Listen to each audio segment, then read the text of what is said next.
കഥാമൃതം തപ്തജീവനം കവിഭിരീഡിതം കൽമഷാപഹം ശ്രവണമംഗളം ശ്രീമദാതതം ഭുവി ഗൃണന്തി തേ ഭുരിദാ ജനാഃ ഭുവി ഗൃണന്തി തേ ഭുരിദാ ജനാഃ.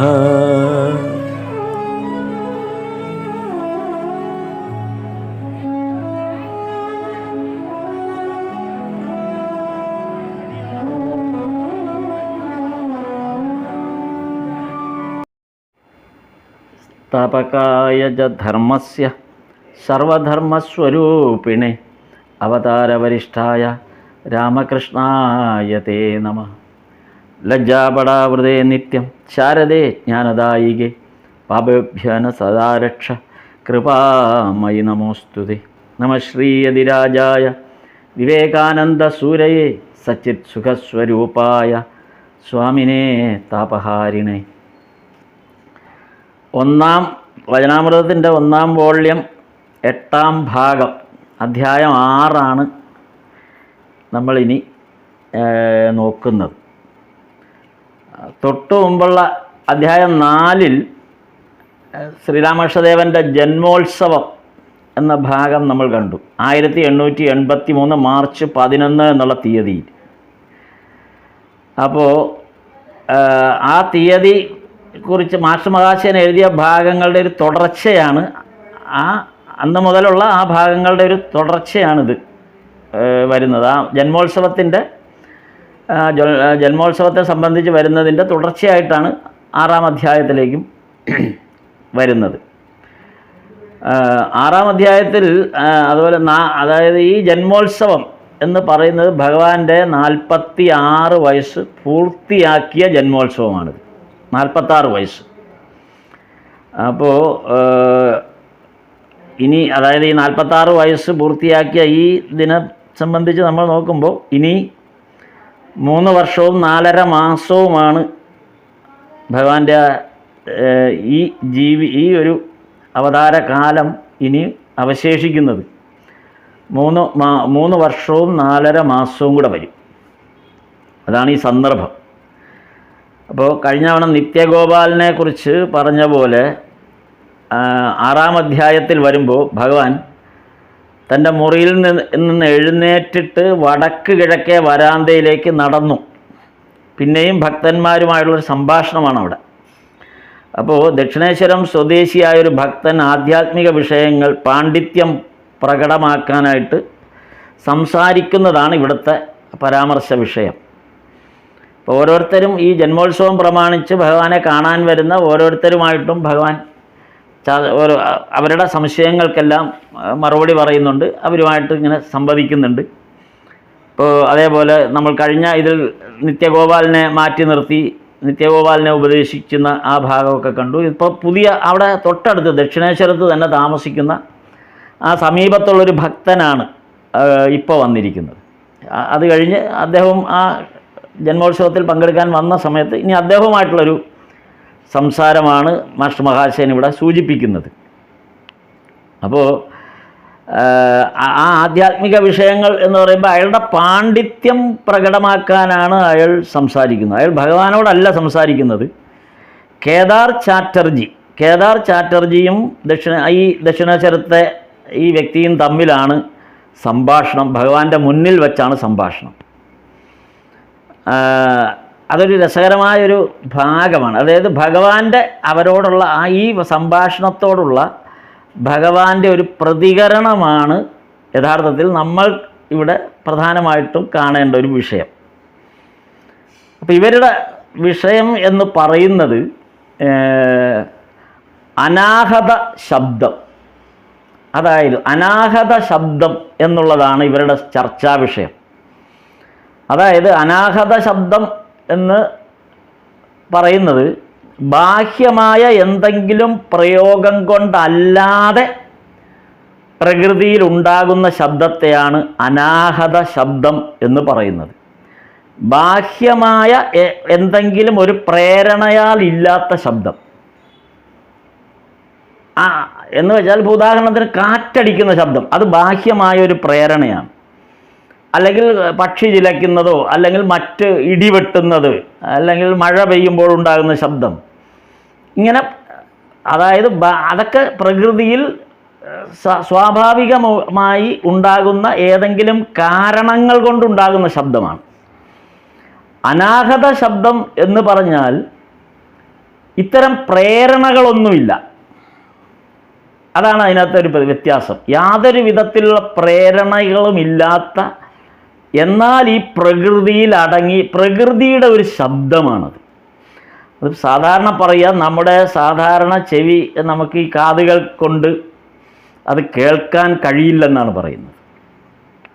അപ്പോൾ പ്രകൃതിയിൽ ഈ ശബ്ദത്തെക്കുറിച്ച് പറയുന്നത് ഈ ദ്രവ്യങ്ങൾ എങ്ങനെ നിലനിൽക്കുന്നു. പ്രകൃതിയിൽ നമ്മളിപ്പോൾ ചുറ്റുപാടും കാണുന്ന ഈ പ്രകൃതിയിൽ നമ്മൾ നമ്മുടെ കണ്ണുകൾ കൊണ്ട് കാണുന്ന ദ്രവ്യമായ വസ്തുക്കളുണ്ട്, ദ്രവ്യങ്ങൾ. ഈ ദ്രവ്യം പോലെ തന്നെയാണ് ഈ ശബ്ദവും. ഈ ദ്രവ്യങ്ങൾ നമ്മുടെ കണ്ണിൽ ഈ കാഴ്ചവസ്തുവായി നമ്മൾ ഈ ചുറ്റുപാടും ഈ പ്രപഞ്ചം മുഴുവൻ കാണുന്ന കാഴ്ചവസ്തുക്കൾ എങ്ങനെയാണോ അതേപോലെയാണ് ഈ അനാഹത ശബ്ദവും നിലനിൽക്കുന്നത്. അതുപോലെയാണ്. അതായത് ജലം പോലെ, വായു പോലെ. ഇപ്പം നമ്മൾ ഈ പഞ്ചഭൂതങ്ങളെ കുറിച്ച് പറയുമല്ലോ. അപ്പോൾ നമുക്ക് കാണാം, അഗ്നിയെ കാണാം, ജലത്തെ കാണാം, വായുവിനെ അനുഭവിക്കാം.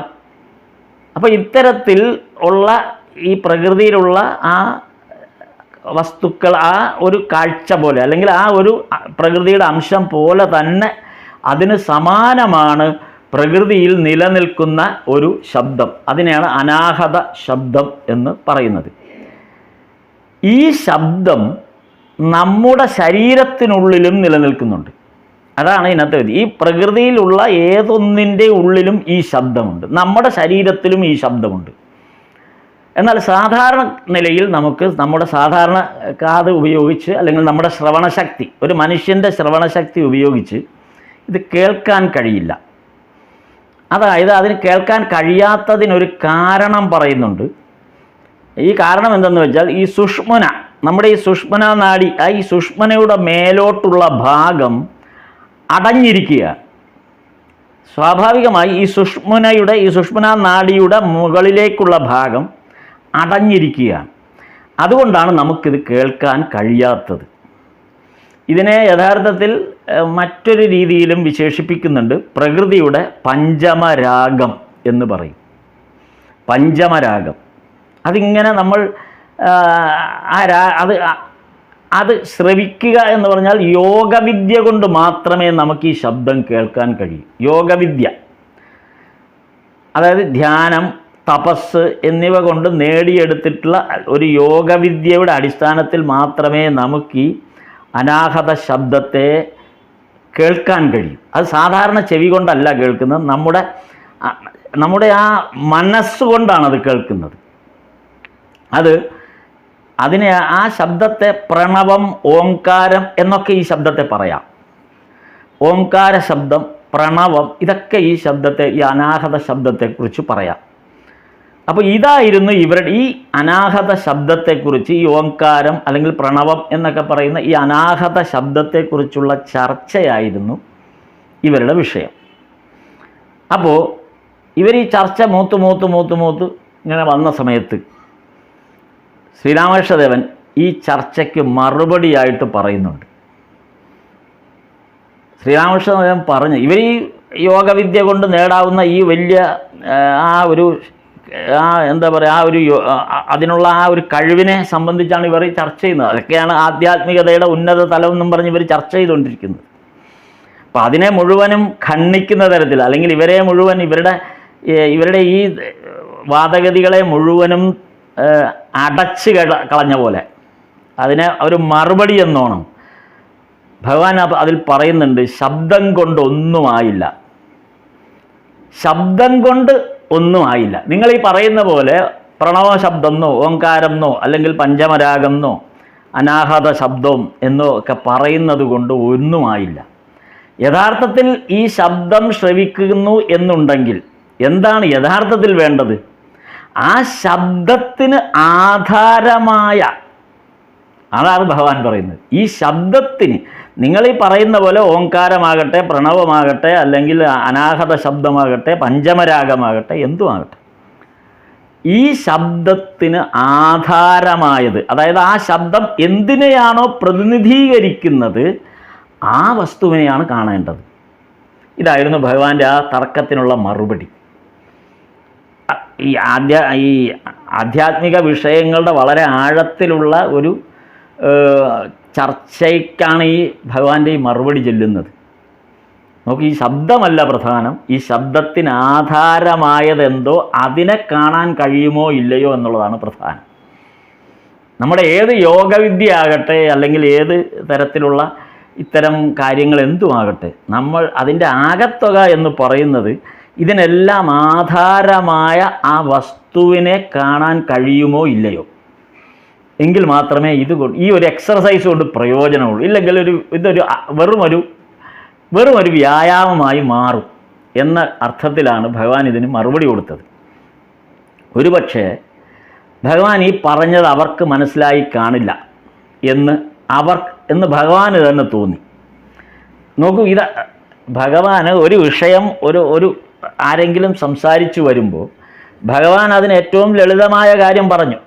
പക്ഷെ അത് ഏറ്റവും ലളിതമായ രീതിയിൽ പറയുന്നത് പോലും മനസ്സിലാകണമെന്നില്ല അവർക്ക്.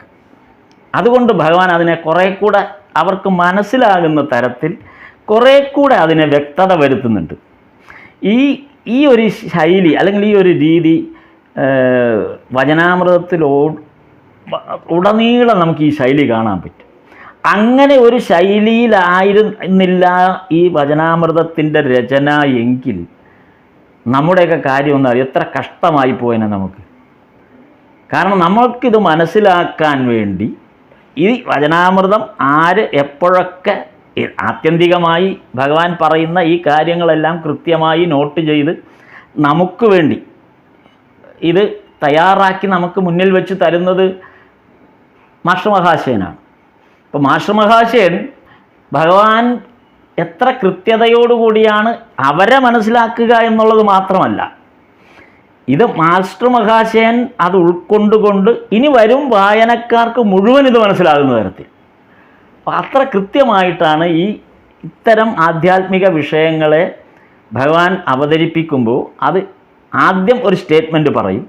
അത് മനസ്സിലായില്ല എന്ന് തോന്നിയാൽ അതിനെ സപ്പോർട്ട് ചെയ്യുന്ന തരത്തിൽ വളരെ ലളിതമായ രീതിയിൽ അതിന് ചില ഉദാഹരണങ്ങൾ വെച്ചിട്ട് രണ്ടാമത് ആ സ്റ്റേറ്റ്മെൻറ്റിനെ സപ്പോർട്ട് ചെയ്തുകൊണ്ട് ഭഗവാൻ അത് ക്ലിയർ ചെയ്ത് തരും. ഇപ്പം ഇവിടെ എന്ത് പറ്റി, ഇപ്പം നമുക്ക് തന്നെ അറിയാം, ഈ അനാഹത ശബ്ദം എന്നൊക്കെ പറഞ്ഞ് ഈ പറഞ്ഞ ഇതൊന്നും പെട്ടെന്ന് ദഹിക്കണമെന്നില്ല. അതായത് നമ്മുടെ ഉള്ളിലേക്ക് അത് പെട്ടെന്ന് ദഹിക്കണമെന്നില്ല. അതുകൊണ്ട് ഭഗവാൻ പറഞ്ഞു, നിങ്ങൾ ഈ ശബ്ദത്തെയൊക്കെ അങ്ങ് വിട്, നിങ്ങൾ അതൊക്കെ അങ്ങ് ഉപേക്ഷിച്ചിട്ട് ഈ ശബ്ദത്തിന് ആധാരമായ വസ്തു എന്തോ അതിനെ അന്വേഷിക്കുക എന്ന് പറഞ്ഞു. അത് നമുക്ക് കുറേ കൂടെ വ്യക്തതയുള്ളതാണ്. എന്നാൽ ഇനിയും കുറച്ചുകൂടെ വ്യക്തത വരുത്തുക എന്നുള്ള ഉദ്ദേശത്തിലായിരിക്കാം ഭഗവാൻ അത് കുറെ കൂടെ ലളിതമായി വിവരിച്ചു കൊടുത്തു. അതെങ്ങനെയാണെന്ന് വെച്ചാൽ, ഇപ്പോൾ ഭഗവാൻ എത്ര കൃത്യമായിട്ടാണ് അതിൻ്റെ അത്ഭുതം തോന്നിയിട്ടുണ്ട് ആ ഉദാഹരണങ്ങൾ കേട്ടിട്ട്. ഭഗവാൻ ഈ ദക്ഷിണേശ്വരത്ത് ഇരിക്കുന്ന ദക്ഷിണേശ്വരം സ്വദേശിയായ ആളോടാണ് ഈ പറയുന്നത്.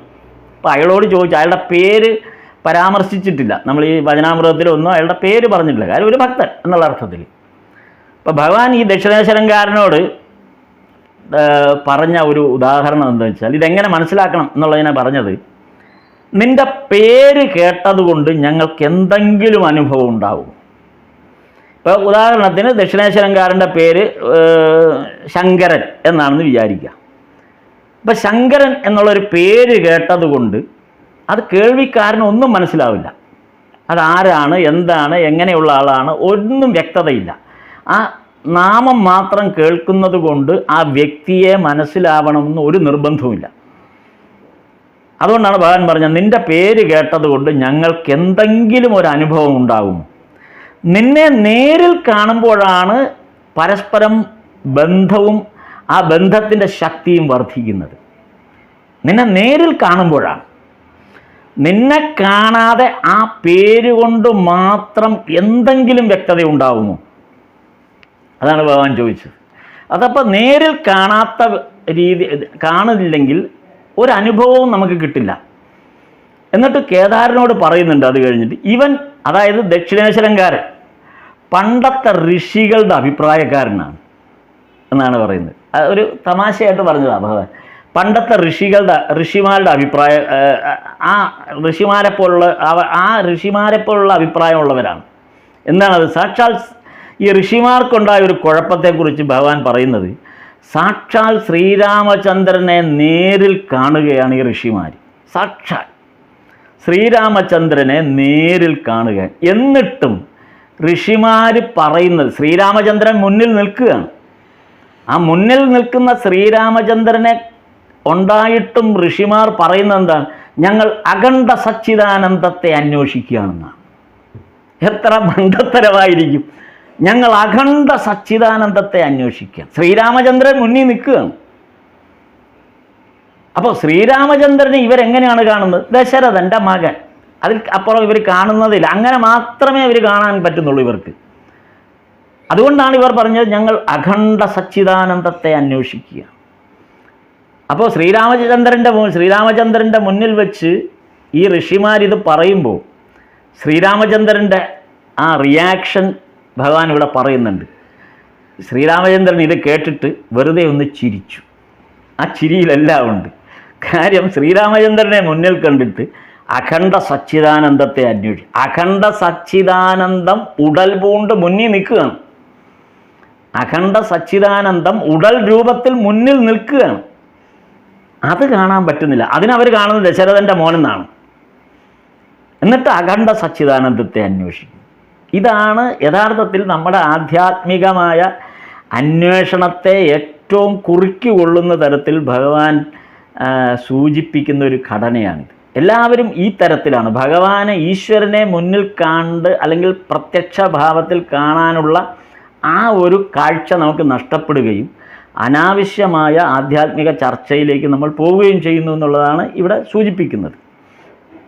എന്നിട്ട് ഈ ദക്ഷിണേശ്വരൻകാരൻ്റെ കാര്യം ഇതുപോലെയാണെന്നാണ് പറയുന്നത്. അനാഹത ശബ്ദമാണ് ബ്രഹ്മം എന്ന് വാദിക്കുകയാണ് അയാൾ.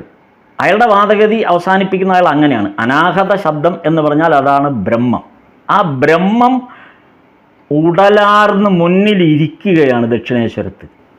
അവിടെയാണ് ആ വ്യത്യാസം. അതാണ് ആ ഉദാഹരണത്തിൻ്റെ സാങ്കത്യം. അതാണ് ഈ ദക്ഷിണേശ്വരൻകാരൻ അഖണ്ഡ സച്ചിദാനന്ദത്തെയും അല്ല അനാഹത ശബ്ദത്തെയും അന്വേഷിച്ചാണ് അതിനെ കണ്ടെത്തുന്നതിനെക്കുറിച്ച് ചർച്ച ചെയ്യുകയാണ്.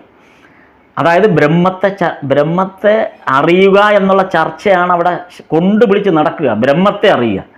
സാക്ഷാൽ ബ്രഹ്മം ഉടലാർന്ന് തൊട്ട് മുമ്പിൽ ആ ചെറിയ കട്ടലിൽ ഇരിപ്പുണ്ട്. അത് കാണാൻ പറ്റുന്നില്ല. അതാണ് അവിടെ ആ തർക്കത്തെക്കുറിച്ച് ഉണ്ടാകുന്ന ഒരു വിഷയം. ഇവിടെ കേദാരൻ, അതായത് ആ കേദാർ ചാറ്റർജി, ഇത് ഭഗവാൻ ഇങ്ങനെ പറഞ്ഞപ്പോൾ, അതായത് സാക്ഷാൽ ബ്രഹ്മത്തെ തൊട്ട് മുന്നിൽ നിൽക്കുന്നത് അയാൾ കാണുന്നില്ല എന്ന് ഭഗവാൻ പറഞ്ഞപ്പോൾ കേദാരൻ അതിത്തിരി കൂടെ കടത്തി അങ്ങ് പറഞ്ഞു.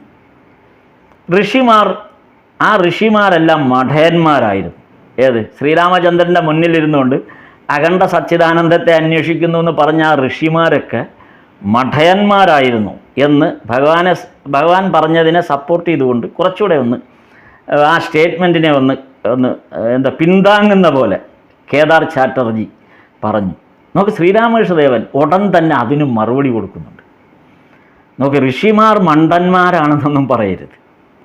കാരണം അഖണ്ഡ സച്ചിദാനന്ദത്തെയാണ് ഞങ്ങൾ തിരയുന്നത് എന്ന് സാക്ഷാൽ അവതാരത്തിൻ്റെ മുമ്പിൽ നിൽക്കുമ്പോൾ അവതാരത്തെ തിരിച്ചറിയുന്നില്ല ഋഷിമാർ. അതുകൊണ്ടാണ്. എന്നാൽ ആ ഋഷിമാർ മണ്ടന്മാരാണെന്ന് പറയരുത്. കാരണം അപ്പോൾ ഭഗവാൻ അതും തിരുത്തുന്നുണ്ട്. അതാണ് ഭഗവാൻ അവിടെയും തിരുത്തു കൊടുക്കുന്നുണ്ട്. എന്താണ് ഭഗവാൻ പറയുന്നത്? ഭഗവാൻ പറഞ്ഞു അവർ ജ്ഞാനികളാണ്. അതുകൊണ്ടാണ് അവർ അഖണ്ഡ സച്ചിദാനന്ദത്തെ വേണമെന്ന് അവർ ആഗ്രഹിക്കുന്നത്. നമുക്ക് അവർ ജ്ഞാനികളാണ്. അവതാര പുരുഷൻ മുന്നിൽ നിൽക്കുമ്പോൾ അത് ഉടലാർന്ന് നിൽക്കുന്ന അവതാര പുരുഷനാണ്. അഖണ്ഡ സച്ചിദാനന്ദത്തിൻ്റെ ഒരു പ്രതിഫലനം തന്നെയാണ്. പക്ഷെ അവർക്ക് പ്രതിഫലനമല്ല വേണ്ടത്. അവർക്ക് അതിൻ്റെ യഥാതഥമായ അഖണ്ഡ സച്ചിദാനന്ദത്തിൻ്റെ ആ അഖണ്ഡ സച്ചിദാനന്ദം എങ്ങനെ ഇരിക്കുന്നു അതുപോലെ കാണണം. ഇവിടെ പ്രതിരൂപമാണ്, എല്ലാ അവതാരങ്ങളും പ്രതിരൂപമാണ്. അതുകൊണ്ടാണ് അർജുനെ കൃഷ്ണൻ യഥാർത്ഥ ആ വിശ്വരൂപം കാണിച്ചു കൊടുക്കുന്നത്. മുന്നിലിരിക്കുന്ന ആ മയിൽപ്പീലി ധരിച്ച് മഞ്ഞ കൊണ്ടെടുത്തിരിക്കുന്ന അല്ലെങ്കിൽ ആ ചമ്മട്ടി പിടിച്ചിരിക്കുന്ന ആ രൂപഘടന മാത്രമല്ല ഭഗവാന്റെ യഥാർത്ഥ രൂപം എന്താണെന്ന് കാണിച്ചു എന്ന് പറഞ്ഞ പോലെ ഋഷിമാരിവിടെ അഖണ്ഡ സച്ചിദാനന്ദത്തെക്കുറിച്ച് പരാമർശിച്ചെങ്കിൽ അവർ ജ്ഞാനികളായതുകൊണ്ടാണ്. നമുക്ക് ഭഗവാൻ എത്ര കൃത്യമായിട്ടാണ് ഇത് രണ്ടാമത് ഈ സ്റ്റേറ്റ്മെൻറ്റ് നേരത്തെ ഇങ്ങനെ പറഞ്ഞെങ്കിലും ആ സ്റ്റേറ്റ്മെൻറ്റിനെ ഭഗവാൻ എത്ര കൃത്യമായിട്ടാണ് ആ ഋഷിമാരുടെ ആ ഒരു സാഹചര്യത്തെ വ്യക്തമാക്കി കൊടുക്കുന്നത്. അവർക്ക് അഖണ്ഡ സച്ചിദാനന്ദത്തെ അതേ രൂപത്തിൽ തന്നെ കാണണം. എന്നാൽ സാധാരണ ഭക്തന്മാർക്ക് ഈ അവതാരം മതി. അതാണ് ആ വ്യത്യാസം. നമ്മൾ സാധാരണക്കാരായ ഭക്തന്മാരെ സംബന്ധിച്ച് നമുക്ക് അവതാരം മതി, നമുക്ക് അഖണ്ഡ സച്ചിദാനന്ദത്തിൻ്റെ ആവശ്യമില്ല. ഋഷിമാർക്ക് അങ്ങനെയല്ല, അവർക്ക് അഖണ്ഡ സച്ചിദാനന്ദത്തെ യഥാർത്ഥ രൂപത്തിൽ തന്നെ കാണണം. അതിനാണ് ഭഗവാൻ പറഞ്ഞു കൊടുത്തത്. ഒരു മീൻ വാങ്ങി, അപ്പോൾ അമ്മ മീൻ വാങ്ങിയാൽ എല്ലാവർക്കും ഒരുപോലല്ല കൊടുക്കുന്നത്. അഖണ്ഡ സച്ചിദാനന്ദത്തെ ഓരോ രൂപത്തിൽ അവർക്ക് ദഹിക്കുന്ന തരത്തിലാണ് അനുഭവേദ്യമാകുന്നത്. ഓരോ ഭക്തനും അഖണ്ഡ സച്ചിദാനന്ദം അനുഭവേദ്യമാകുന്നത് അവൻ്റെ രുചിക്കനുസരിച്ചാണ്. അത് അമ്മ മീൻകറി വെച്ച് മക്കൾക്ക് കൊടുക്കുന്ന പോലെയാണ് എന്ന് ഭഗവാൻ അത് കൃത്യമായിട്ട് അപ്പോൾ പറഞ്ഞു. എന്നിട്ട് ഒരേ ഈശ്വരൻ തന്നെയാണ് അഖണ്ഡ സച്ചിദാനന്ദമായും ഓംകാര ശബ്ദമായും ശ്രീരാമചന്ദ്രൻ്റെ മനുഷ്യരൂപമായും കാണുന്നത്. ഒരേ ഈശ്വരൻ തന്നെയാണ്. അഖണ്ഡ സച്ചിദാനന്ദമായാലും ഓംകാര ശബ്ദമായാലും ശ്രീരാമചന്ദ്രനായാലും ആ മനുഷ്യരൂപമാർന്നു വന്നിരിക്കുന്ന ശ്രീരാമചന്ദ്രനാണെങ്കിലും എല്ലാം ഒരേ ഈശ്വരൻ തന്നെയാണ്. എന്നിട്ട് ശ്രീരാമകൃഷ്ണൻ ഒരു സംഭവത്തെ വിവരിച്ചു കൊടുക്കുന്നുണ്ട് ഇവർക്ക്. ഈശ്വരൻ്റെ തനിസ്വരൂപം കാണാൻ നമുക്ക് ശക്തിയില്ല. അതാണ് നമുക്കുള്ളൊരു ബുദ്ധിമുട്ട്. നമ്മളെല്ലാം ഈശ്വരൻ ഈ അവതാരത്തിൻ്റെ ഉദ്ദേശം തന്നെ അതാണ്. യഥാർത്ഥ ഈശ്വരനെ കാണാനുള്ള അത് നേരിട്ട് കണ്ട് അനുഭവിക്കാനുള്ള ശേഷി ഒരു മനുഷ്യനില്ല. അതുകൊണ്ടാണ് അതിൻ്റെ ഏറ്റവും കുറഞ്ഞ ലെവലിൽ ഉള്ള ഒരു അനുഭവേദ്യമായിട്ട് ഈ അവതാര രൂപത്തിൽ നമ്മൾ കാണുന്നത്. അപ്പോൾ നമ്മൾ കാണുമ്പോൾ ഈശ്വരൻ്റെ വിഭൂതികളെയാണ് നമ്മൾ കാണുന്നത്. ഈ വിഭൂതികളെ നമുക്ക് കണ്ടാൽ നമുക്ക് നമ്മുടെ മനുഷ്യജന്മത്തിന് അല്ലെങ്കിൽ സാധാരണ രീതിയിലുള്ള നമ്മുടെ ഒരു പ്രജ്ഞയ്ക്കനുസരിച്ച് അത് ഉൾക്കൊള്ളാനുള്ള മാനസികമായ ശക്തി നമുക്കുണ്ട്.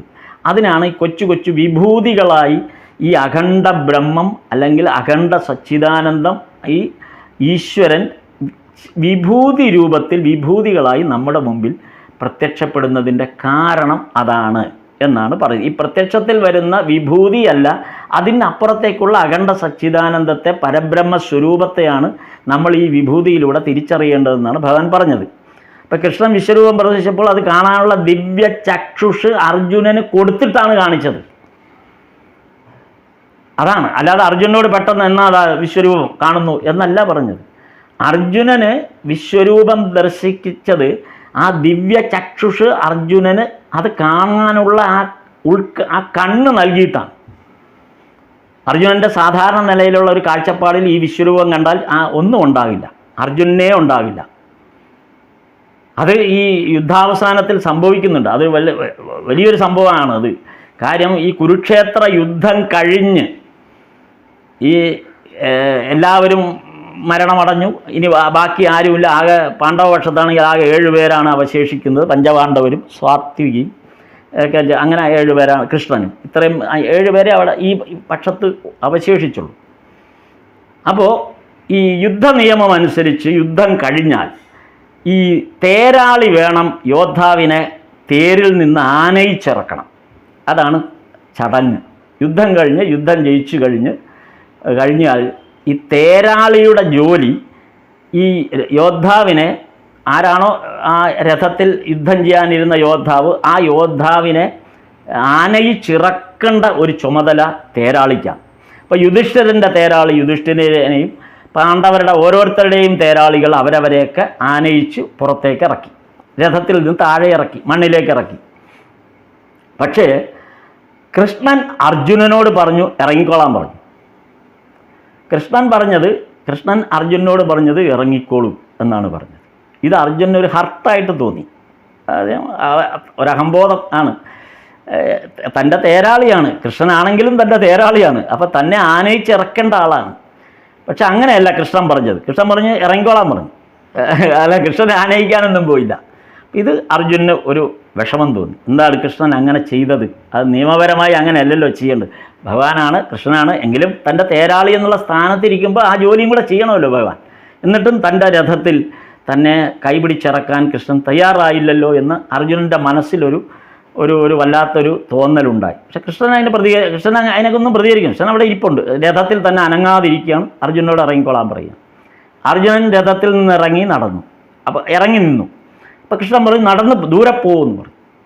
അപ്പോൾ അർജുനൻ വളരെ ദൂരേക്ക് പോയി കഴിഞ്ഞ് കൃഷ്ണൻ ഈ രഥത്തിൽ നിന്ന് ഇറങ്ങിക്കഴിഞ്ഞപ്പോൾ കാണുന്നത് ഈ രഥം വലിയൊരു ഭൂകമ്പം സംഭവിച്ച പോലെ പൊട്ടിത്തെറിക്കുന്നത്, ഇല്ലാതായി. അതായത് പൊടി പടലമായിപ്പോയി. കൃഷ്ണൻ ഇറങ്ങിയിട്ടാണ് അർജുനനെ കൈപിടിച്ചിരുന്നതെങ്കിൽ കൃഷ്ണൻ ആ രഥത്തിൽ നിന്ന് ഇറങ്ങുന്നതോടുകൂടി ആ രഥം പൊടിപടലമായിപ്പോവും. അതുകൊണ്ടാണ് കൃഷ്ണൻ ഇറങ്ങാതിരുന്നത്. പറയുന്നത് ഈ രഥം കുരുക്ഷേത്ര യുദ്ധത്തിനിടയിൽ എപ്പോഴോ ഇത് തകർന്ന് തരിപ്പണമായി കഴിഞ്ഞിരുന്നു. കുരുക്ഷേത്ര യുദ്ധം നടക്കുന്ന ഏതോ സന്ദർഭങ്ങളിൽ ഈ രഥം പൂർണ്ണമായും തകർന്ന് തരിപ്പണമായി. പക്ഷെ കൃഷ്ണനാകുന്ന ആ മഹാപരബ്രഹ്മം ആ രഥത്തിൽ ഇരിക്കുന്നത് കൊണ്ടാണ് ആ രഥം അവിടെ ഉണ്ടെന്ന തോന്നൽ മാത്രമായിരുന്നു അർജുനന്. യഥാർത്ഥത്തിൽ അർജുനൻ നിൽക്കുന്ന രഥം ഇല്ലായിരുന്നു അവിടെ. അത് എപ്പോഴോ തകർന്ന് തരിപ്പണമായി.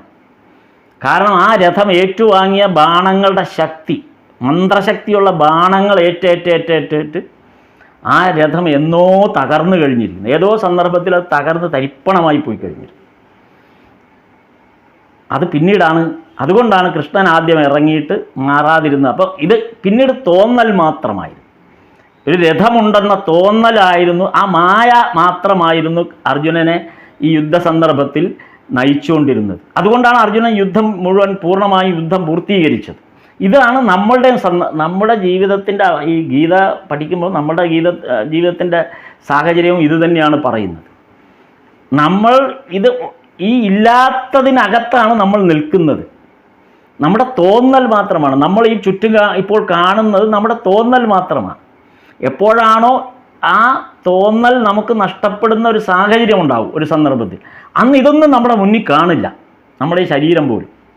ഇതാണ് പറയുന്നത്. അത് വലിയൊരു വിഷയം. നമുക്കത് ഇപ്പോൾ ഈ ഭാഗമായിട്ട് ബന്ധമില്ല. എന്തായാലും ഭഗവാൻ ശ്രീരാമകൃഷ്ണദേവൻ ഈ സംഭവത്തെ, അതായത് ഈശ്വരൻ്റെ തനിസ്വരൂപം തനിക്ക് കാണാൻ ശക്തിയില്ല, അതുകൊണ്ടാണ് വിഭൂതി ആയിട്ട് മുന്നിൽ പ്രത്യക്ഷപ്പെടുന്നത് എന്ന് സ്ഥാപിക്കുന്ന ആ ഭാഗം, ഭഗവാൻ ഇത് പറയുന്ന ആ ഭാഗം ഇതാണ്. അതിന് പ്രധാന കാരണം, അതിനെക്കുറിച്ച് കുറച്ചുകൂടെ വിശദമായിട്ട് പറഞ്ഞാൽ,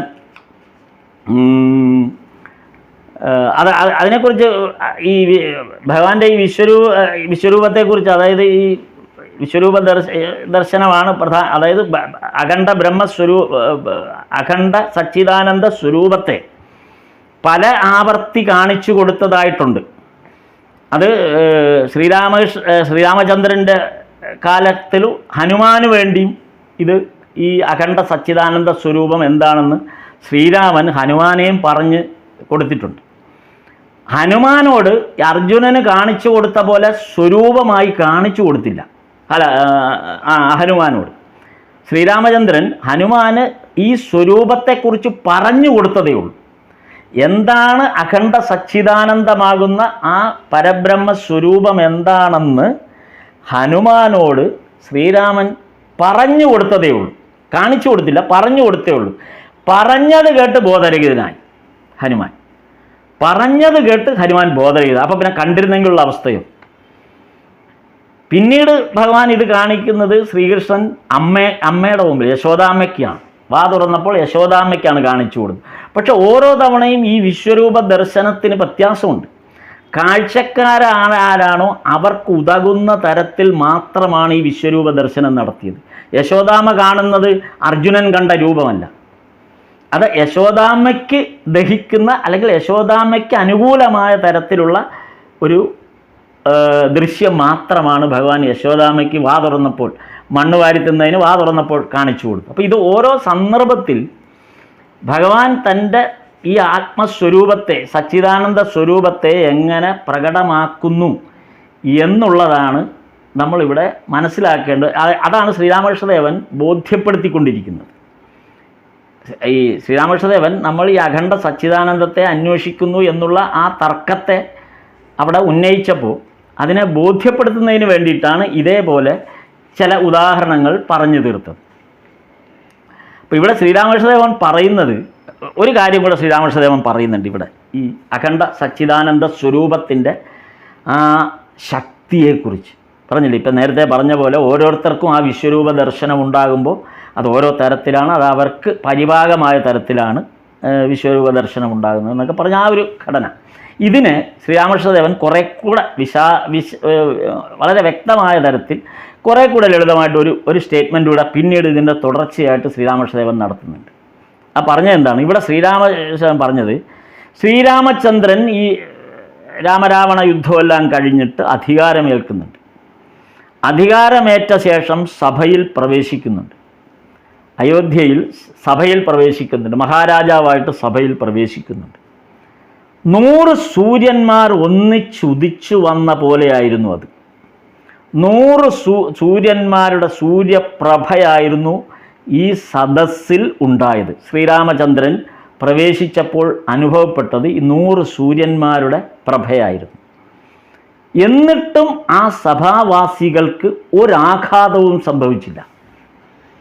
അതാണ് പ്രധാനം.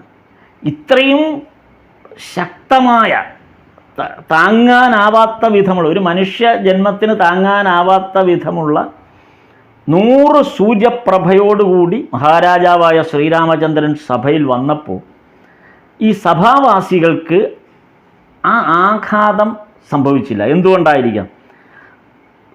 നോക്കൂ, അതിന് പറഞ്ഞ മറ്റൊരു ഉദാഹരണം, ഇതേ സൂര്യപ്രഭയിൽ, ഈ പ്രകടമായ ഭൂമിയിൽ ഈ സൂര്യപ്രഭയിലാണ് വളരെ ലോലമായ താമര വിടരുന്നത്.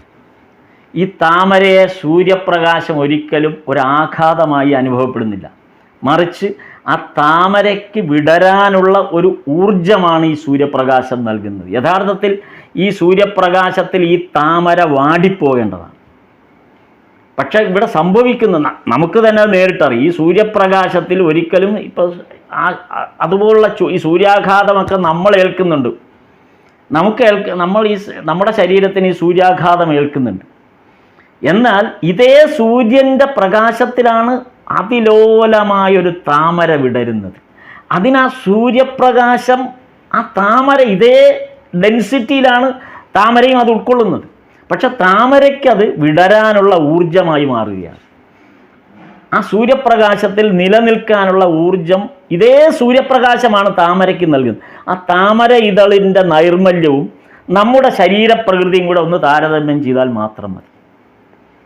എന്തുകൊണ്ടാണ് ഈ സൂര്യപ്രകാശം താമരയെ ആഘാതമായി അനുഭവിക്കുന്നില്ല? ഇത് മനുഷ്യന് സൂര്യാഘാതമായിട്ടും മാറും. അപ്പോൾ അതിന് ഭഗവാൻ പറഞ്ഞ ഉദാഹരണം, അന്ന് ശ്രീരാമചന്ദ്രൻ സഭയിൽ വരുമ്പോൾ, 100 സൂര്യപ്രഭയോടുകൂടി സഭയിൽ വരുമ്പോൾ അവിടെ ഇരുന്ന ഓരോ സഭാവാസികളുടെ ഹൃദയവും താമരമുകുളം പോലെ വിടർന്നിരുന്നു എന്നാണ് പറയുന്നത്. ആ ഹൃദയത്തിലാണ് ആ നൈർമല്യം ഉണ്ടായത്. ഈശ്വരനെ ദർശിക്കാനുള്ള നൈർമല്യം ആ ഹൃദയത്തിന് നൽകുകയാണ് ഭഗവാൻ ചെയ്യുന്നത്. ആ ഹൃദയ നൈർമല്യമാണ് യഥാർത്ഥത്തിൽ ഈശ്വരനെ അനുഭവിക്കാനുള്ള നമ്മുടെ യോഗ്യത. ഒരു താമരയ്ക്ക് എങ്ങനെയാണോ സൂര്യനെ അതിനൊരു ഊർജമായി മാറുന്നത്, ഏറ്റവും ലോലമായ താമര ഇതളിന് സൂര്യാഘാതമൊന്നുണ്ടാകുന്നതേയില്ല. അതേസമയം ഇത്രയും വലിയ വീമ്പിളക്കുന്ന മനുഷ്യന് നിമിഷം കൊണ്ടവൻ വെയിലത്തിറങ്ങി എന്നാൽ താഴെ വീഴും. സൂര്യാഘാതം എന്നാണ് ആധുനിക ശാസ്ത്രം പറയുന്നത്. ഈ ഹൃദയകമലത്തെ താമര ഇതൾ പോലെ നൈർമല്യമാക്കുമ്പോൾ മാത്രമാണ് ഈശ്വരനെ സാമീപ്യം നമുക്ക് അനുഭവിക്കാൻ കഴിയുക. അത് ഹൃദയ നൈർമല്യമാണ് പ്രധാനം. ഈശ്വര സാമീപ്യത്തിൻ്റെ ഏറ്റവും അത്യാവശ്യം നമ്മുടെ ഹൃദയ നൈർമല്യമാണ് എന്ന് ഭഗവാൻ ഇവിടെ പറഞ്ഞ് മനസ്സിലാക്കി കൊടുക്കുകയാണ്. ഗംഭീരമാണ് ഭഗവാന്റെ ഈ ഒരു ഭാഗത്തെ ഭഗവാന്റെ നമുക്ക് ആ ഈശ്വര സങ്കല്പത്തെ ബോധ്യപ്പെടുത്തി തരുന്നത് അതിമനോഹരമാണ്. അത് അതേപോലെ അതേ വൈകാരികതയോടുകൂടി എഴുതി, ഓർമ്മയിൽ നിന്ന് എഴുതി മാസ്റ്റർ മഹാശയൻ അത് നമുക്ക് വേണ്ടി തയ്യാറാക്കി എന്ന് പറയുമ്പോൾ അതിൻ്റെ ആ പ്രോസസ്സിനെ നമുക്കത് എങ്ങനെയാണെന്ന് അത്ഭുതത്തോടു കൂടി മാത്രമേ നമുക്കത് നോക്കാൻ പറ്റുള്ളൂ. ശ്രീരാമചന്ദ്രൻ അപ്പോൾ എന്നിട്ട് ഈ സമാധി ഈ ഒരു ഹൃദയകമലം എന്നുള്ള വാക്ക്, അതായത് വചനാമൃതത്തിൽ ഈ ഭഗവാൻ ഈ ശ്രീരാമചന്ദ്രൻ്റെ കാര്യം പറഞ്ഞ് സഭാവാസികളുടെ ഉള്ളിൽ ഹൃദയകമലം എന്ന വാക്ക് ഉച്ചരിച്ചതോടുകൂടി ശ്രീരാമകൃഷ്ണദേവൻ സമാധി അവസ്ഥയിലായിപ്പോയി. അത് കഴിഞ്ഞ് ആ അവസ്ഥ കഴിഞ്ഞ് മാറിയിട്ട് പറയുന്നത്, ഭരദ്വാജൻ തുടങ്ങിയ മഹാഋഷിമാർ ശ്രീരാമചന്ദ്രനെ അവതാരത്തെ തിരിച്ചറിഞ്ഞിരുന്നു. ഭരദ്വാജനെ പോലുള്ള മഹർഷിമാർ ശ്രീരാമൻ്റെ അവതാരത്തെ തിരിച്ചറിഞ്ഞിരുന്നു. ഈശ്വരലീല ആസ്വദിക്കണമെങ്കിൽ അവതാരത്തിൻ്റെ ഇഹലോക വ്യവഹാരത്തെ തിരിച്ചറിയാൻ കഴിയണം. ഈശ്വരലീല ആസ്വദിക്കണമെങ്കിൽ എന്നാണ് പറഞ്ഞത്. ഒരവതാരം ഉണ്ടാകുമ്പോൾ ആ അവതാര ലീലയെ തിരിച്ചറിയണമെങ്കിൽ, അല്ലെങ്കിൽ ഈ ലോക വ്യവഹാരത്തെ, അവതാരത്തിൻ്റെ ലോക വ്യവഹാരത്തെ തിരിച്ചറിയണമെങ്കിൽ, അല്ലെങ്കിൽ ഈശ്വരലീല ആസ്വദിക്കണമെങ്കിൽ നമുക്കത് ഈ ഹൃദയ നൈർമല്യം ഉണ്ടാവണം. അങ്ങനെ തിരിച്ചറിഞ്ഞതുകൊണ്ടാണ് മഹർഷിമാർ അവതാര ലീലകൾ നമുക്കായിട്ട് പിന്നീട് പറഞ്ഞു തന്നത്. ഈ മഹർഷിമാർ പറഞ്ഞു തന്നതുകൊണ്ടാണ്, ഈ അവതാര ലീല പറഞ്ഞതുകൊണ്ടാണ് നമ്മളെല്ലാം ഈ അവതാര ലീലയെക്കുറിച്ച് ബോധ്യപ്പെടാനും പഠിക്കാനും പറ്റിയത്. മാസ്റ്റർ മഹാശയൻ ഈ അവതാര ലീലയെ പകർത്തി തന്നതുകൊണ്ടാണ് നമുക്കിപ്പോൾ ഈ അവതാര ലീല മനസ്സിലാകുന്നത്. അങ്ങനെയാണ് നമ്മൾ ഈ അവതാരത്തെ മനസ്സിലാക്കുന്നത്. അല്ല, നമുക്ക് വേറെ മാർഗമൊന്നുമില്ല. ഈ മഹാഋഷിമാർ എങ്ങനെയാണോ നമുക്ക് വേണ്ടി ഇത് തയ്യാറാക്കി നമുക്ക് പകർന്നു നൽകിയതിൻ്റെ അടിസ്ഥാനത്തിലാണ് നമ്മൾ അവതാരത്തെ മനസ്സിലാക്കുന്നത്. ഈ ദിവസത്തിൻ്റെ ഓർമ്മയ്ക്കായിട്ട്, അപ്പോൾ ഈ ഒരു ദിവസം, ഇന്നത്തെ ഈ ഭഗവാന്റെ ഒരു ഇത് വരുന്നുണ്ട്. മറ്റേ ഇവിടെ ഒരു കാര്യം കൂടെ, ഭഗവാന്റെ ഇവിടെ ശ്രീരാമകൃഷ്ണദേവൻ ഒരു ഉദാഹരണം പറയുന്ന രസകരമാണ്. ഈ ഈശ്വര മഹിമയെക്കുറിച്ച് ഒരു ഉദാഹരണം പറയുന്നുണ്ട്. ഈശ്വരൻ്റെ മഹിമ, ഈശ്വരനെ കാണാത്ത നമ്മൾ എങ്ങനെയാണ് മനസ്സിലാക്കുക എന്നൊരു ചോദ്യം ഭഗവാൻ ചോദിക്കുന്നുണ്ട്. ഈശ്വരനെ അനുഭവിക്കുന്ന മഹാഋഷിമാർ നമുക്ക് പറഞ്ഞു തരുന്നു. അവർ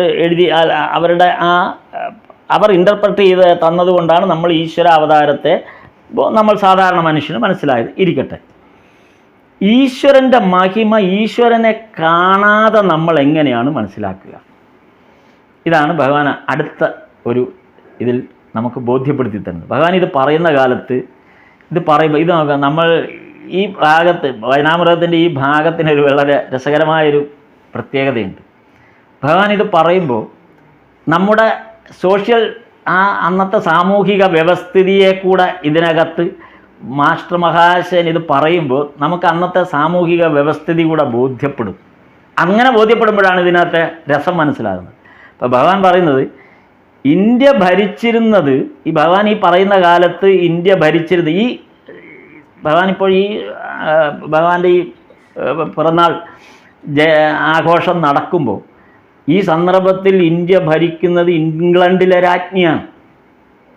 അതാണ് അപ്പോൾ അന്നത്തെ സാമൂഹിക വ്യവസ്ഥിതി അതാണ്. വിക്ടോറിയ രാജ്ഞിയാണ് അപ്പോൾ ഇന്ത്യ ഭരിക്കുന്നത്. അപ്പോൾ വിക്ടോറിയ രാജ്ഞിയെ ആരും കണ്ടിട്ടില്ല. അതാണ് ഭഗവാനിപ്പോൾ ഒരു ഉദാഹരണം, ഈശ്വരൻ ഉദാഹരണമായിട്ട് അപ്പോൾ എടുത്ത് പറഞ്ഞൊരു ഉദാഹരണം അതാണ്. വിക്ടോറിയ രാജ്ഞിയെ ഇന്ത്യക്കാരും കണ്ടിട്ടില്ല. ചിലർ ലണ്ടനിലും ഒക്കെ പോയിട്ട് വെളിയിൽ ചിലർ ഇംഗ്ലണ്ടിൽ പോയിട്ട് വിക്ടോറിയ രാജ്ഞിയുടെ ആ കൊട്ടാരത്തിൻ്റെ അവിടെയൊക്കെ പോയി കണ്ട് ഒക്കെ കേട്ട് അറിഞ്ഞ് തിരിച്ചു വന്നിട്ട് ഇത് പറയുന്നുണ്ട്, വിക്ടോറിയ രാജ്ഞിയെക്കുറിച്ച് പറഞ്ഞു തരുന്നുണ്ട്. അങ്ങനെ അവർ പറഞ്ഞു തരുന്നതാണ് നമ്മൾ വിക്ടോറിയ രാജ്ഞിയെ മനസ്സിലാക്കുന്നത്. ഇന്ത്യയിലുള്ള ബാക്കിയുള്ളവർക്ക് വിക്ടോറിയ രാജ്ഞി എങ്ങനെയാണ് എന്താണ് എന്ന് മനസ്സിലാക്കുന്നത് ഈ പോയി കണ്ട് വന്ന് പറഞ്ഞവർ നമ്മളോട് പറയുന്നതനുസരിച്ച്. ഇതാണ് മഹർഷിമാരുടെ ദൗത്യം. ഈശ്വരനെ നേരിട്ട് കണ്ട് അനുഭവിച്ച ശേഷം അവർ അത് നമ്മോട് വന്ന് പറഞ്ഞു തരികയാണ്. അതാണ് മഹർഷിമാർ നിർവഹിച്ച, ഈ ലോകത്തിന് വേണ്ടി നിർവഹിച്ച ജോലി അതാണ്. ഈശ്വരാവതാരത്തെ, ഈശ്വരനെ അവർ കണ്ടു കഴിഞ്ഞു. നമ്മുടെ മുമ്പിൽ അവതാരമാണ് നിൽക്കുന്നത്, നമുക്ക് പ്രത്യക്ഷത്തിൽ അവതാരമാണ്. ഈ അവതാരം ഈശ്വര അവതാരമാണ് എന്ന് നമ്മെ ബോധ്യപ്പെടുത്തുന്നത് ഋഷിതുല്യരായവരാണ്. കാരണം അവർക്ക് ഈശ്വരാവതാരത്തെ കണ്ടാൽ തിരിച്ചറിയാൻ പറ്റും. കാര്യം അവർ ഈശ്വര ദർശനം അനുഭവിച്ചവരാണ്. അതുകൊണ്ട് അവർക്കിത് കണ്ടാൽ തിരിച്ചറിയാൻ പറ്റും. വിക്ടോറിയ രാജ്ഞിയുടെ ചിത്രം ബംഗാളിൽ എവിടെയെങ്കിലും കണ്ടാൽ അത് കണ്ട് യഥാർത്ഥത്തിൽ കണ്ടവർക്ക് പറഞ്ഞു തരാൻ പറ്റും ഇത് വിക്ടോറിയ രാജ്ഞിയുടെ ചിത്രമാണ് എന്ന് പറഞ്ഞ പോലെയാണ്. ഈശ്വരനെ അനുഭവിച്ചിട്ടുള്ള മഹാഋഷിമാരും അവരാണ് നമുക്ക് അവതാരത്തിൻ്റെ മഹിമയെക്കുറിച്ച് നമ്മെ ബോധ്യപ്പെടുത്തുന്നത്. അപ്പോൾ ഇതാണ് നമ്മൾ അവതാരത്തെ നമ്മൾ ഈ പറയുമ്പോൾ, ഇവിടെ ഇരുന്ന് നമ്മളിത് സംസാരിക്കുമ്പോൾ ശ്രീരാമകൃഷ്ണദേവൻ്റെ അവതാര സ്വരൂപത്തെ നമ്മളെ ബോധ്യപ്പെടുത്തുന്നത് ഇതുപോലുള്ള ഈശ്വരീയമായ ഭാവത്തെ തിരിച്ചറിഞ്ഞ മഹത്തുക്കളാണ് അത് നമുക്ക് ഇൻ്റർപ്രറ്റ് ചെയ്ത് തന്നത്. അവരുടെ ലേഖനങ്ങളാണ് നമ്മെ ഈശ്വരനെ മനസ്സിലാക്കാനും അവരുടെ അനുഭവങ്ങൾ അവർ കുറിച്ചു വച്ചതാണ് ഈശ്വരനെ മനസ്സിലാക്കാൻ നമ്മെ സഹായിക്കുന്നത്. അല്ല നമുക്ക് നേരിട്ട് അനുഭവം ഉണ്ടായിട്ടല്ല. അതാണ് ഭഗവാൻ ഇവിടെ ഈ വിക്ടോറിയ രാജ്ഞിയുടെ കഥ, ആ അനുഭവത്തെക്കുറിച്ച് അന്ന് ദക്ഷിണേശ്വരത്ത് വെച്ച് ഭഗവാൻ പറയുന്ന കാലത്ത് വിക്ടോറിയ രാജ്ഞിയെ ഉദാഹരിച്ചത് അതാണ്. ഈ ജന്മദിനം പ്രമാണിച്ചിട്ട് നാമസങ്കീർത്തനവും നൃത്തവും എല്ലാം നടക്കുന്നതിൻ്റെ വിവരണം പിന്നെ ഇവിടെ അതിനെ തുടർന്നിങ്ങനെ വരുന്നുണ്ട് ആ ഭാഗത്ത്. പിന്നീട് പിറന്നാളിനുള്ള ഒരുക്കങ്ങൾ ആരംഭിക്കുന്ന കാര്യങ്ങൾ പറയുന്നുണ്ട്. അപ്പോൾ ഇവിടെ ഒരു പ്രത്യേകത, മറ്റൊരിടത്തും വിവരിക്കാത്ത ഒരു കാര്യം ഇവിടെ നടക്കുന്നുണ്ട്. അതായത് മഞ്ഞ മുണ്ടെടുത്തിട്ടാണ് ആ ചെറിയ കട്ടിലിൽ ഭഗവാൻ ഇരിക്കുന്നത്. അതിനാവരത്തിൽ വേറൊരു ഭാഗത്തോ വേറെ ഒരിടത്തും ഇങ്ങനെയൊരു പരാമർശമില്ല. കാര്യം ഭഗവാനെ നമ്മൾക്ക് മനസ്സിലാകുന്നത് ആ വെള്ള വസ്ത്രവും ചുവന്ന കരയുള്ള ആ ഒരു വസ്ത്രധാരണത്തിലാണ് നമ്മുടെ മനസ്സിൽ ശ്രീരാമകൃഷ്ണദേവനുള്ളത്. പക്ഷേ ഈ ഒരേ ഒരു ഭാഗത്താണ് ഈ ജന്മദിനത്തിന്, ഈ ജന്മദിനത്തിന് ഭഗവാൻ മഞ്ഞ മുണ്ടുടുത്തിട്ടാണ് ആ ചെറുകട്ടിലിൽ ഇരിക്കുന്നത്. അപ്പം പീതാംബരധാരിയായ അങ്ങനെ തന്നെയാണ് ഇരുന്നത്. പീതാംബരധാരിയായ ആ മഹാപുരുഷൻ്റെ ഹരവുമായ ഭക്തചിത്ത ഹരവുമായ, അങ്ങനെയാണ് പീതാംബരധാരിയായ ആ മഹാപുരുഷൻ്റെ ആനന്ദമയവും ജ്യോതിർമയവും ഭക്തചിത്തഹരവുമായ നിസ്തുല രൂപം ഭക്തന്മാർ നോക്കിക്കൊണ്ട് നിന്നു എന്നാണ് മാസ്റ്റർ മഹാശയൻ്റെ വാക്കുകൾ. അതാണ് മാസ്റ്റർ മഹാശയൻ നമ്മുടെ വചനാമൃതത്തിൽ എഴുതിയ വാക്കുകളാണ്. പീതാംബരധാരിയായ, മഞ്ഞ വസ്ത്രം ധരിച്ച ആ മഹാപുരുഷൻ്റെ ആനന്ദമയവും ജ്യോതിർമയവും ഭക്തിചിത്തഹരവുമായ നിസ്തുല രൂപം ഭക്തന്മാർ നോക്കിക്കൊണ്ടിരുന്നു. അതാണ് ഈ മഞ്ഞവസ്ത്രം അന്ന് ധരിച്ചു എന്ന് പറയുന്ന, ഈ മഞ്ഞവസ്ത്രം ധരിച്ചു എന്നുള്ളത് വേറെ ഒരിടത്തും പരാമർശമില്ല. ഏതായാലും അങ്ങനെയുള്ള ആ മാസ്റ്റർമഹാശയൻ അത് വ്യക്തമായി ഈ വചനാമൃതത്തിൽ ഈ ഭാഗത്ത് അത് വ്യക്തമാക്കിയതിൻ്റെ ഭാഗം അതുകൊണ്ടായിരിക്കാം ഈ ദിവസത്തിൻ്റെ ഓർമ്മയ്ക്കായിട്ട് ബലൂർ മഠത്തിൽ പിന്നീട് ഭഗവാന്റെ ജന്മോത്സവത്തിന് മാത്രം മഞ്ഞ വസ്ത്രം കൊണ്ടാണ് അലങ്കരിക്കുക. അവിടെ ഭഗവാന്റെ ആ രൂപത്തെ ബലൂർ മഠത്തിൽ ഭഗവാന്റെ ഇപ്പം ഈ വരാൻ പോകുന്ന ദിവസവും ശനിയാഴ്ചയും ഭഗവാന്റെ അടുത്ത ജന്മോത്സവം വരികയാണ്. എല്ലാ ജന്മോത്സവങ്ങൾക്കും ഈ മഞ്ഞ വസ്ത്രം, മഞ്ഞപ്പട്ട് ആണ് ഭഗവാനെ ധരിപ്പിച്ച് ബലൂർ മഠത്തിൽ ആ ഒരു ശീലം ബലൂർ മഠത്തിൽ തുടർന്ന് വന്നതിൻ്റെ കാരണം ഈ പറഞ്ഞ പരാമർശം കൊണ്ടാണ്. അതായത് ഈ പീതാംബര വസ്ത്രധാരിയായിട്ട് ഭഗവാൻ ഈ ജന്മോത്സവത്തിൽ തൻ്റെ 46ാം ജന്മദിനത്തിൽ അവിടെ ഇരിക്കുന്നത്, അതിനെയാണ് അതാണ് ഇന്ന് ബേലൂർ മഠത്തിലും ഇപ്പോൾ തുടർന്ന് വരുന്ന ഒരു ശീലം എന്ന് ഭൂദേശാനന്ദ സ്വാമി അത് അദ്ദേഹത്തിൻ്റെ പുസ്തകത്തിൽ എഴുതിയിട്ടുണ്ട്. ഭൂദേശാനന്ദ സ്വാമിയുടെ ശ്രീരാമകൃഷ്ണ ആൻഡ് ഹിസ് ഗോസ്പൽ എന്ന പുസ്തകത്തിൽ ഇക്കാര്യം അതിനകത്ത് വിവരിച്ചിട്ടുണ്ട്. ഈ ഒരു അധ്യായത്തിൻ്റെ ഭാഗം അതിൽ ഭൂദേശാനന്ദ സ്വാമി വിവരിക്കുമ്പോൾ അതിൽ പറഞ്ഞിട്ടുണ്ട്. അങ്ങനെയാണ് ബേലൂർ മഠത്തിൽ ഈ മഞ്ഞവസ്ത്രം ധരിപ്പിക്കുന്ന രീതി വന്നത്. ഭഗവാൻ ഈ ഒരു സന്ദർഭത്തിൽ മാത്രമേ മഞ്ഞവസ്ത്രം ധരിച്ചിരുന്നുള്ളൂ. അതും എനിക്ക് തോന്നുന്നു വചനാമൃതത്തിൽ വേറെ ഒരിടത്തും പിന്നീട് പരാമർശം, ഇങ്ങനൊരു പരാമർശം വരുന്നതേയില്ല. അപ്പോൾ ഈ ഒരു ദിവസം മാത്രമായിരിക്കാം ഒരുപക്ഷെ ഭഗവാൻ ആ മഞ്ഞവസ്ത്രം ധരിച്ചതെന്ന് വിചാരിക്കാം. ഭക്തിയെക്കുറിച്ച് 2 തരത്തിൽ ഭഗവാൻ ഇവിടെ വിവരിക്കുന്നുണ്ട്. ഭക്തി എന്താണ് എന്നുള്ളത് 2 തരത്തിലാണ് ഭഗവാൻ ഇവിടെ വിവരിക്കുന്നത്. ഈശ്വരനോടുള്ള അനുരാഗം ഉണ്ടായിരിക്കുക എന്നതാണ് ഭക്തി. ഈശ്വരനോടുള്ള അനുരാഗം ഉണ്ടായിരിക്കുക എന്നുള്ളതാണ് ഭക്തി. അങ്ങനെ ഭക്തി ഉണ്ടാവണമെങ്കിൽ 3 കാര്യങ്ങൾ നമ്മൾ ഉപേക്ഷിക്കണം. ഭക്തിയെക്കുറിച്ചുള്ള ഭക്തിയെ 2 തരത്തിൽ ഭഗവാൻ വിവരിക്കുകയാണ്. അതിൽ ആദ്യത്തെ ഭാഗം വിവരിക്കുന്നത് ഇങ്ങനെയാണ്: ഈശ്വരനോട് അനുരാഗം ഉണ്ടായിരിക്കുക എന്നതാണ് യഥാർത്ഥത്തിൽ ഭക്തി എന്ന് പറഞ്ഞാൽ. അത് എങ്ങനെയാണ് ഈ ഭക്തി ഉണ്ടാവേണ്ടത്? അതിന് 3 കാര്യങ്ങൾ നമ്മൾ വേറെ ഉപേക്ഷിക്കേണ്ടിയിരിക്കുന്നു. എന്താണ് ആ 3 കാര്യങ്ങൾ? ഒന്ന്, ധനം. നമ്മുടെ ധനത്തെ ഉപേക്ഷിക്കണം എന്ന് പറഞ്ഞാൽ ധനത്തോടുള്ള നമ്മുടെ താല്പര്യം ഉപേക്ഷിക്കണം. 2, മാനം എന്ന് പറഞ്ഞാൽ അഭിമാനബോധം എന്നുള്ളതാണ്. ദുരഭിമാനബോധം എന്നൊക്കെ വേണമെങ്കിൽ പറയാം. അഭിമാനം, അത് ഞാൻ എന്നുള്ള ഭാവം, അതാണ് മാനം. ഞാൻ എന്നുള്ള ആ ഭാവത്തെയാണ് ഇവിടെ മാനം എന്നുകൊണ്ട് ഉദ്ദേശിക്കുന്നത്. അത് ഉപേക്ഷിക്കണം. പിന്നെ 3ാമത് ഉപേക്ഷിക്കേണ്ടത് ദേഹസുഖം. ഇവിടെ ദേഹം എന്നത് ആത്മാവിനല്ലാത്തതായിട്ടുള്ള സുഖം. ദേഹസുഖം എന്ന് ഇവിടെ സൂചിപ്പിക്കുന്നത് ആത്മാവിനല്ലാത്തതെല്ലാം ദേഹസുഖമായിട്ട് നമുക്ക് കാണാം. ആത്മാവിനല്ലാത്തത് എല്ലാം ദേഹസുഖമാണ്. അപ്പോൾ ആ ദേഹസുഖം നമ്മൾ ഉപേക്ഷിക്കണം. അപ്പോൾ എന്തെല്ലാം ഉപേക്ഷിക്കണം? ധനം ഉപേക്ഷിക്കണം, ഞാൻ എന്നുള്ള ഭാവം, മാനം ഉപേക്ഷിക്കണം, പിന്നെ ദേഹസുഖം, ദേഹം എന്ന് പറഞ്ഞാൽ നമ്മുടെ ഈ ആത്മാവിനല്ലാത്ത ആ ദേഹസുഖം ഉപേക്ഷിക്കണം. ഇതാണ് 1ാമത്തെ കാര്യം. ഈശ്വരനെ ഭക്തിയുള്ളവരുടെ 1ാമത് വേണ്ട കാര്യം ഇതാണ്. 2ാമത് വേണ്ടത്, ഭക്തിയെക്കുറിച്ചുള്ള മറ്റൊരു വിശേഷപ്പെട്ട നിർവചനം ഭഗവാൻ പറയുന്നത് തണുപ്പ് കൊണ്ട് കടലിൽ, അതിനൊരു ഉദാഹരണം ചേർത്താണ് പറയുന്നത്. കടുത്ത തണുപ്പ് ഉള്ള കടലിൽ വെള്ളം മഞ്ഞുകട്ടയായിട്ട് കിടക്കും.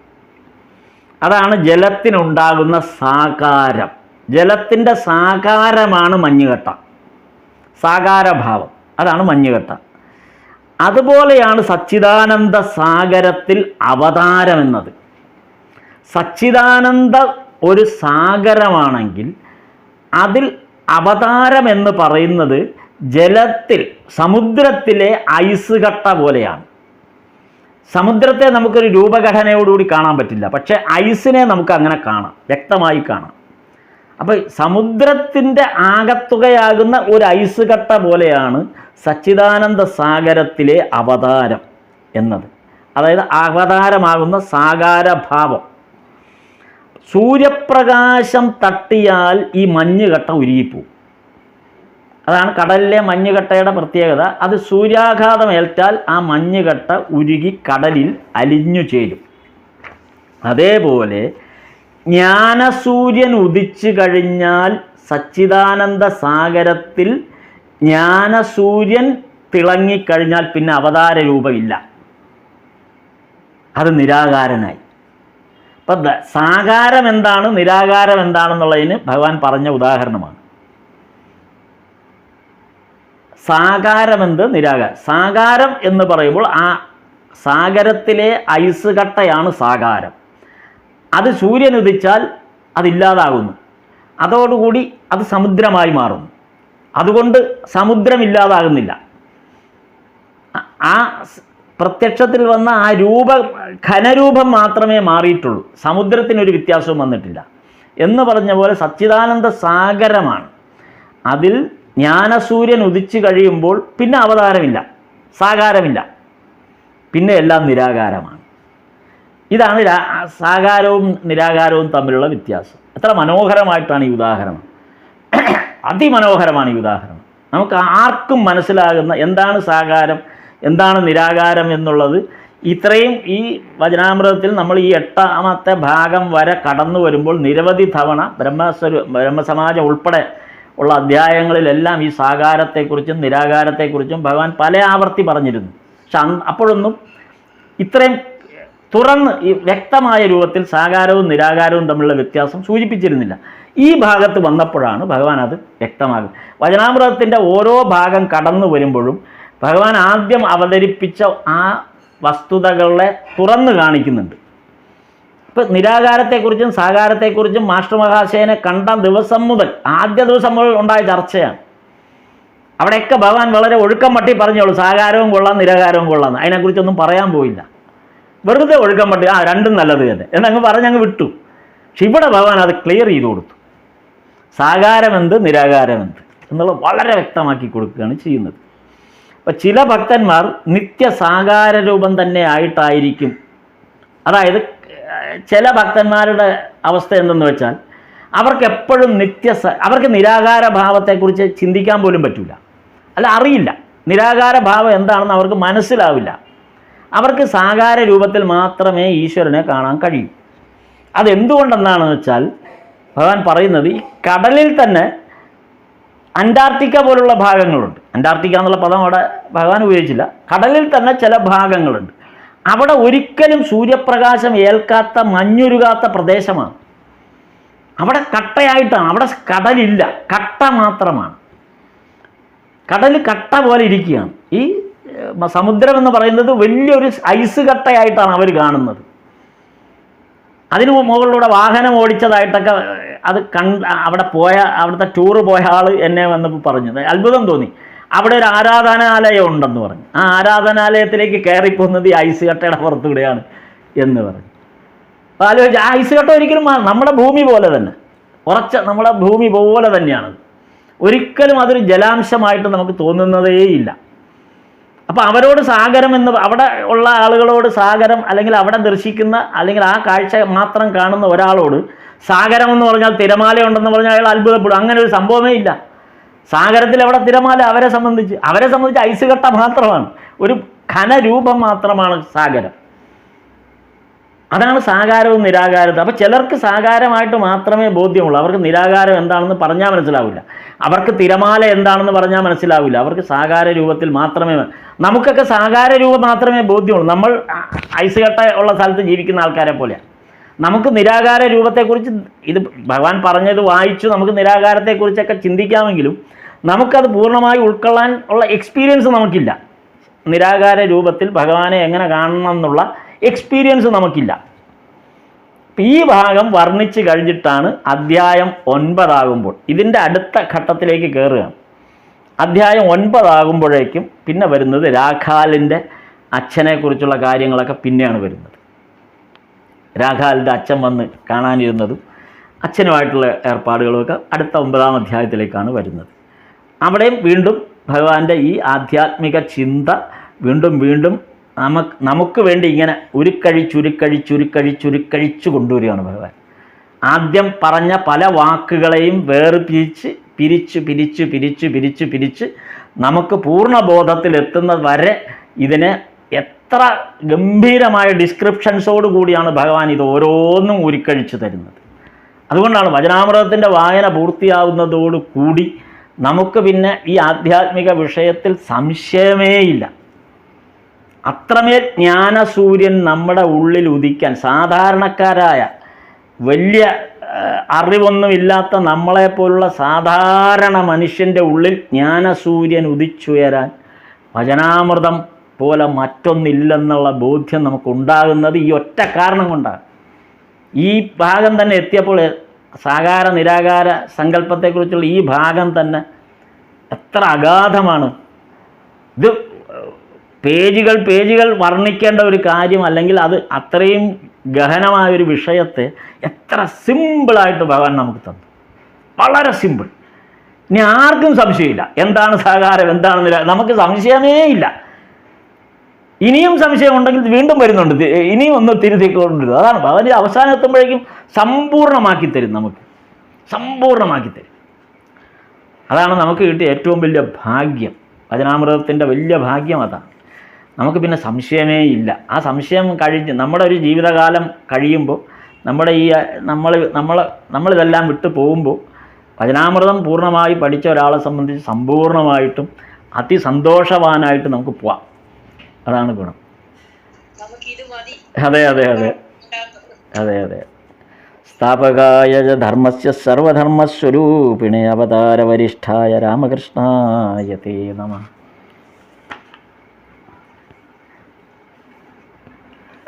നമസ്തേ നമസ്തേ.